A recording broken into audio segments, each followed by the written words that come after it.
Hello and welcome back to The Rundown. I'm your host, Matthew Stell. We're so glad you've decided to join us today. We've got a lot of news to cover, so let's get started.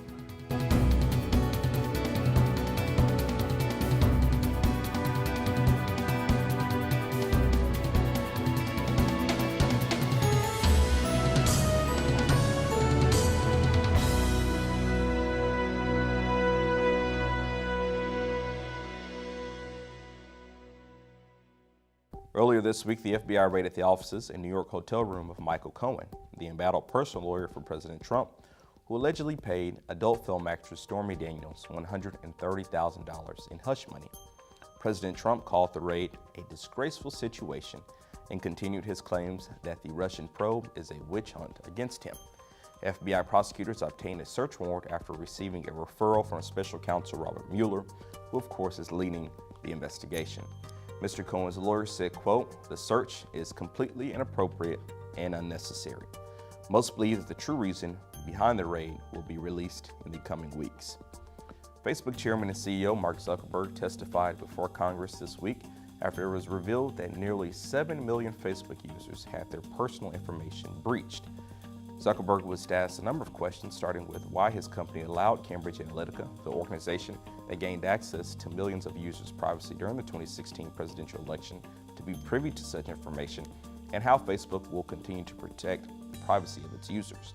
Zuckerberg said that Facebook is working with special counsel Mueller's investigation and said, quote, "I started Facebook, I run it, and I'm responsible for what happens here. As of now, no legal action will be taken against the company."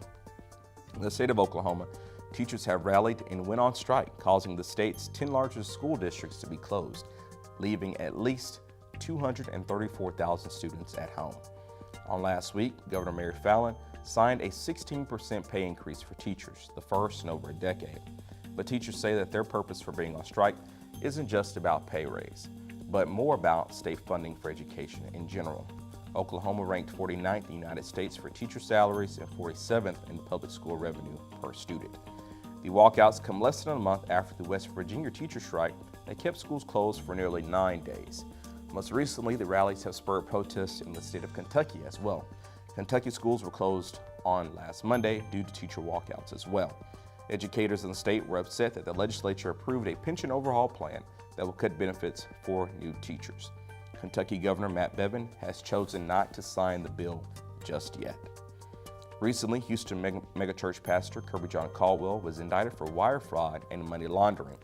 Caldwell, who founded Windsor Village United Methodist Church in 1982, served as a spiritual advisor to President George W. Bush and even presided over Jenna Bush Hager's wedding in West Texas. Caldwell secured bond last week, but in his Easter message to his congregation on Resurrection Sunday, Caldwell maintained his innocence. Members of Windsor Village say that they will support their pastor through it all. One member, Howard Jefferson, said, quote, "Kirby John Caldwell is the #1 ethical preacher, and we are all in for him." March Madness has come to a close with the women's and men's Final Four taking place during Easter weekend. On the women's side, Notre Dame defeated Mississippi State in a buzzer beater, 61-58. Notre Dame had defeated Gino Auriemma's UConn Huskies in the semifinal round. And on the men's side of the tournament favorite Villanova defeated Michigan 79-62. This is Villanova's second championship in 3 years. While many brackets may have been busted, we always look forward to the pure excitement of March Madness, and we can't wait till next year. April 4th marked 50 years since Dr. Martin Luther King's assassination in Memphis, Tennessee. As we remember Dr. King's legacy, let us also remember his words. One of my favorite quotes from Dr. King says just this: "The ultimate measure of a man is not where he stands in moments of comfort and convenience, but where he stands at times of challenge and controversy." Once again, thank you for joining us today. Remember to like us on Facebook and follow us on Twitter. And for all of us here at Coop TV, we'll see you next time.